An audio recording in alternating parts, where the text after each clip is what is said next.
Top quality और consistent performance के लिए सिर्फ सिल्वर पंप नाम याद रखना।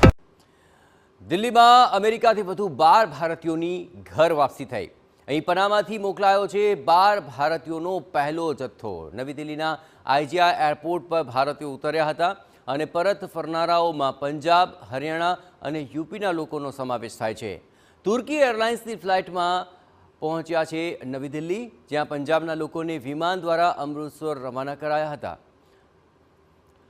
આ અગાઉ 332 જેટલા ભારતીયોને ડિપોર્ટ કરી દેવાયા હતા, જેઓને ખાસ વિમાન મારફતે અમૃતસર એરપોર્ટ લાવવામાં આવ્યા હતા। અત્રે ઉલ્લેખનીય છે કે પનામા અને કોસ્ટારિકા સંયુક્ત રાજ્ય અમેરિકા સાથે કામ કરી રહ્યા છે, જેથી ડિપોર્ટ કરાતા લોકોને પાછા મોકલવામાં મદદ મળી શકે। થોડા દિવસ અગાઉ અમેરિકી વિદેશ પ્રધાન માર્કો રૂબિયો પનામા પહોંચ્યા હતા, જ્યાં તેઓએ પનામાના રાષ્ટ્રપતિ સાથે કરી હતી મુલાકાત, જેના બાદ 3 વિમાનો મારફતે લગભગ 299 લોકોને પનામા મોકલ્યા હતા।